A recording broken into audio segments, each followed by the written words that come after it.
Assalamualaikum warahmatullahi wabarakatuh. Bismillahirrahmanirrahim. Alhamdulillahirabbil alamin. Allahumma sholli ala sayyidina Muhammadin wa alaihi wa alihi. Yang saya hormati Bapak dan Ibu Guru MTSN Negeri 1 Kota Bogor dan khususnya Abi Amirullah sebagai Guru Sejarah Kebudayaan Islam. Kami dari kelompok 1 kelas 9B yang beranggotakan Abdul Jabbar Dikviansa, Adisti Maulidia, Ahmad Maulana Zaki, Alicia Sevia, Alisa Putri Epita, Amalasya Mahendri. Yang akan dibahas oleh kelompok kami adalah kondisi masyarakat Indonesia sebelum Islam, jalur penyeberangan Islam di Indonesia, teori masuknya Islam ke Indonesia.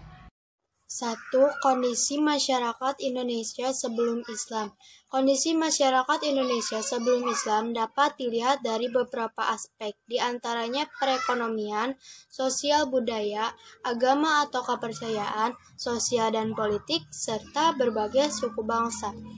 A. Kondisi sosial budaya.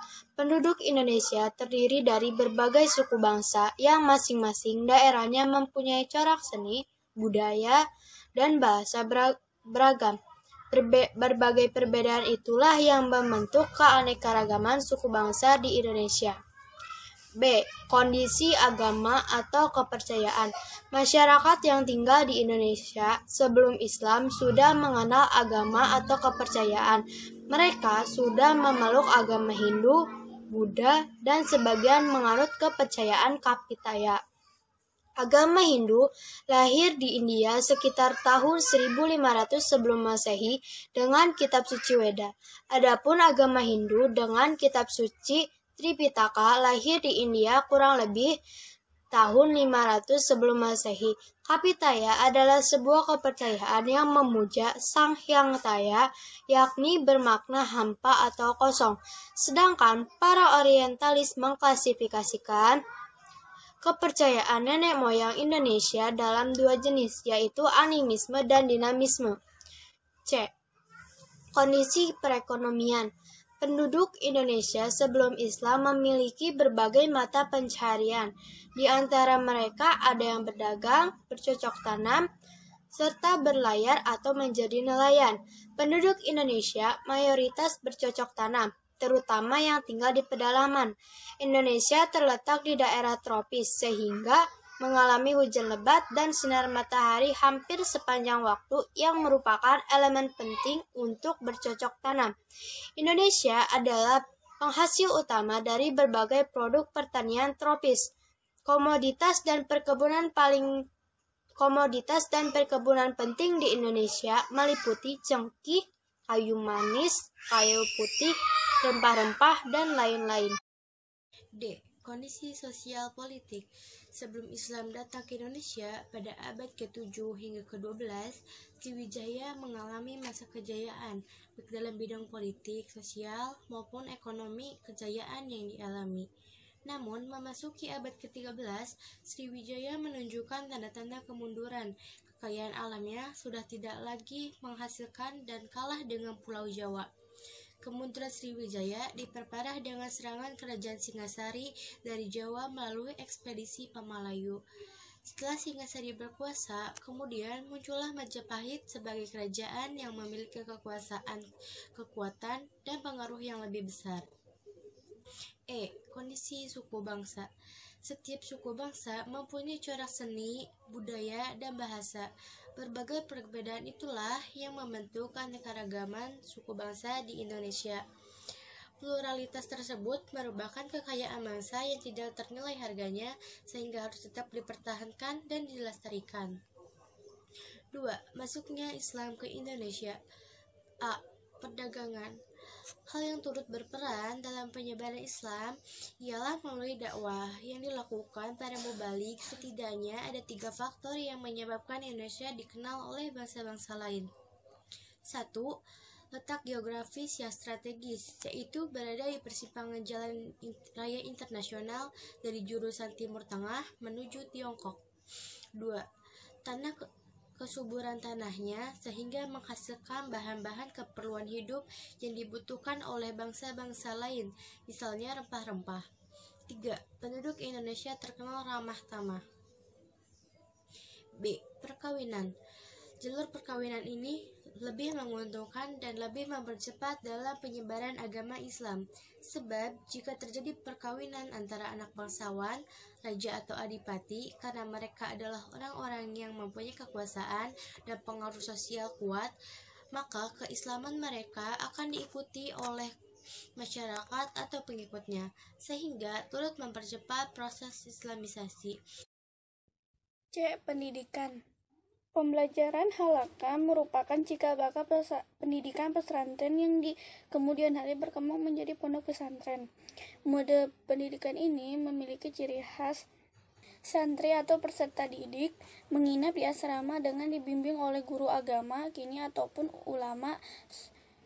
Sunan Ampel mendirikan pondok pesantren Ampel Denta, adapun pesantren Siliwangi Demak didirikan oleh Raden Patah. Di pesantren atau pondok tersebut, calon ulama, guru, dan kiai mendapat pendidikan agama. Setelah keluar dari pesantren, mereka pulang ke kampung masing-masing atau berdakwah ke tempat tertentu untuk mengajarkan agama Islam. D. Seni budaya. Saluran penyebaran Islam melalui kesenian yang paling terkenal adalah pertunjukan wayang. Sunan Kalijaga adalah ulama yang paling mahir dalam memainkan wayang. Contohnya cerita berjudul Jamus Kalimasada, Wahyu Tajili, Wahyu Purbaningrat, serta Balad Aleswana Marta. E. Tasawuf. Tasawuf adalah ajaran atau cara dan sebagainya untuk mengenal dan mendekatkan diri kepada Allah Subhanahu wa Ta'ala. Tasawuf yang diajarkan kepada penduduk pribumi mempunyai persamaan dengan pemikiran mereka yang sebelumnya sudah mengenal kepercayaan animisme dan dinamisme dalam agama Hindu, sehingga agama baru tersebut, Islam, mudah dimengerti dan diterima. Ajaran mistik ini masih berkembang di abad ke-19 dan abad ke-20.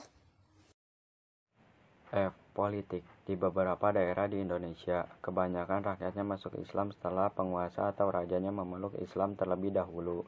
Selain itu, kerajaan yang sudah memeluk agama Islam terkadang menaklukkan kerajaan-kerajaan non-muslim yang sedang mengalami konflik internal. Kemenangan kerajaan Islam secara politis menarik penduduk kerajaan yang ditaklukkan untuk masuk Islam. 3. Teori masuknya Islam ke Indonesia. A. Teori Mekah. Teori Mekah merupakan teori baru yang muncul sebagai sanggahan atau penolakan terhadap teori Gujarat. Teori Mekah mengemukakan bahwa Islam masuk ke Indonesia pada abad pertama Hijriah atau abad ke-7 Masehi. Adapun orang-orang yang membawa Islam ke Indonesia berasal dari bangsa Arab, terutama Mesir. Teori ini didasarkan pada 1. Abad ke-7 tahun 674 Masehi. Di pantai barat Sumatera sudah terdapat perkampungan Arab dengan pertimbangan bahwa pedagang Arab sudah mendirikan perkampungan di Kanton sejak abad ke-4. 2. Kerajaan Samudra Pasai menganut mazhab Syafi'i. Dalam hal ini, pengaruh mazhab Syafi'i yang terbesar pada waktu itu adalah di Mesir dan Makkah. Adapun daerah Gujarat atau India adalah penganut mazhab Hanafi. 3. Raja-raja Samudra Pasai menggunakan gelar Al-Malik. Teori ini menyatakan bahwa pada abad ke-13 sudah berdiri kekuasaan politik Islam. Jadi, masuknya Islam ke Indonesia terjadi sebelumnya, yaitu pada abad 7. Begitu pula yang berperan besar terhadap proses penyebaran Islam adalah bangsa Arab. B. Teori Persia. Teori Persia pendapat bahwa Islam masuk ke Indonesia pada abad ke-15 dengan dibawa oleh bangsa Persia, sekarang menjadi negara Iran. 1. Peringatan 10 Muharram atau Hari Asyura, yaitu peringatan meninggalnya Husain bin Ali, cucunya Nabi Muhammad SAW, yang sangat dihormati oleh kaum Syiah. 2. Kesamaan ajaran tasawuf yang dianut oleh Syekh Siti Jenar dengan seorang sufi dan Iran yaitu Al-Halaj. 3. Penggunaan istilah bahasa Persia dalam sistem mengeja huruf Arab untuk tanda-tanda bunyi harakat. Jabarjar, fitnah, damah, kasroh. C. Teori Gujarat. Bangsa Gujarat, Jambai, dari India diyakini sebagai pihak yang membawa Islam ke Indonesia. Teori ini didasarkan pada hal-hal berikut. 1. Kurangnya fakta yang menjelaskan peranan bangsa Arab dalam menyebabkan agama Islam di Indonesia. 2. Sudah lama terjadi melalui jalur Indonesia, Jambai, Timur Tengah, dan Eropa. 3. Adanya satu nisan Sultan Malik al-Soleh, Sultan pertama Kerajaan Samudra Pasai, yang tertuliskan angka tahun 1297 bercorak khas Gujarat. D. Teori Cina. Ahli sejarah yang mendukung teori ini antara lain Profesor Selamat Muljana, Haji de Graaf. Teori Cina ini didasarkan pada asumsi adanya unsur kebudayaan Cina dalam sejarah unsur kebudayaan Islam di Indonesia. Berbagai sumber kronik dari kelenteng Sampohong di Semarang yang memperlihatkan pengaruh orang-orang Cina dalam penyebaran Islam di Indonesia. Pengaruh Cina dalam penyebaran Islam di Indonesia bias kita saksikan pada arkeologis pada masjid-masjid kuno yang dibangun pada sekitar abad 15 Masehi. Masjid tersebut yaitu Masjid Agung Kesepuhan Cirebon, Masjid Agung Demak, dan Masjid Agung Kudus.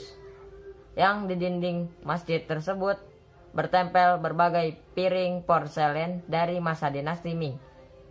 Ini sebagai salah satu bukti arkeologis. Bukti berikut adalah catatan secara tempat di Gresik mengisahkan tentang prajurit patang puluh Cina bersenjata api pimpinan Panji Laras dan Liris. Sekian dari kami. Terima kasih. Wassalamualaikum warahmatullahi wabarakatuh.